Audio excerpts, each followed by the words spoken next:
Welcome to Bariatric Business Accelerator, the short and impactful podcast created for busy weight loss practitioners and their teams who want to systematize, simplify, and accelerate the growth of their new or existing weight loss practice. I'm your host, and this is part 2 of a series. And this is why your patient pathway means more than your marketing. It's really the missing link between leads and revenue. And if you've ever thought we just need more leads, then this episode is for you, because here's the reality that I see all the time in weight loss practices. Most practices don't have a marketing problem, they have a patient pathway problem.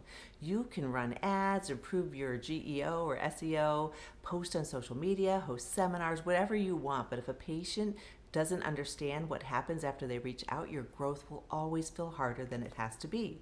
So let's talk about what that looks like. I'll give you a very common scenario that I see. A patient schedules a consult, they come in, they have a great conversation, love the practitioner, and they maybe leave with a prescription or recommendation and a next appointment, but then really nothing in between. No really clear next step, no defined plan, no built-in accountability, and some patients will follow through, and many, though, might not. And when they disappear, the practice assumes that the problem was the lead. It was a bad lead that came in. But more often than not, the problem was clarity. And here's the truth about patients that they won't say out loud. They don't want more options. They want guidance. They need your prescription.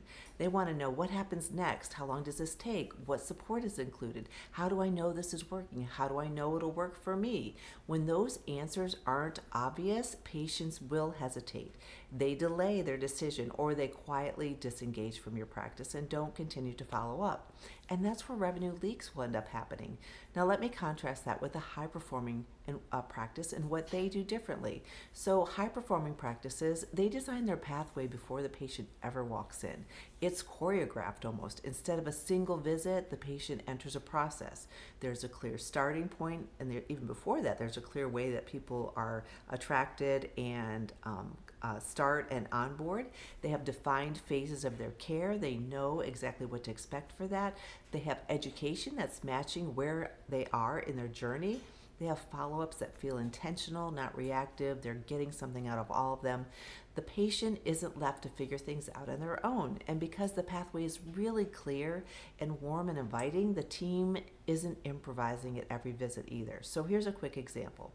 I worked with practices spending significant money on marketing, ads, events, referrals, yet they struggle to convert consults into long-term patients.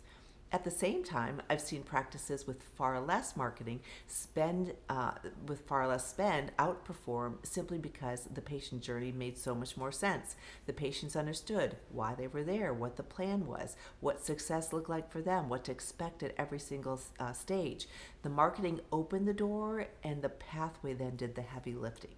So, if your practice feels like it's constantly feeding the top of the funnel but not seeing the return that you're expecting or want to see, I want you to ask yourself a few questions. Are you guiding your patients or expecting them to self-navigate your process? Because patients don't drop out due to lack of interest, they typically drop out because they're uncertain. And if you take a look at your patient pathway, analyze it at every step, you will find places where you have patients falling through, and we want to solidify that to make it really simple for your team and for your patients. And so while I say a set pathway, it still is unique to the patient, and that's easy enough to do. So you just have to utilize your pathway and make those adjustments based on what the barriers are that your patient is facing. If you found this helpful, which I hope you did, please reach out to me if you want to walk through your pathway. But oftentimes, that is the first secret to diagnosing why there aren't more patients in a program, or in a surgical program or metabolic program. That's a lot of times where a lot of clues will come in. So anyhow, it's the first thing that I typically look at when we start working together, among other things, but in terms of, and try to correlate that with your goals. But anyhow, I hope you found this helpful. Please subscribe and share with others if you did. And I'd love to hear comments below. And if I can ever be of service, reach out to me at weightlosspracticebuilder.com. I also have tons of free resources there for you. So in the meantime, take care.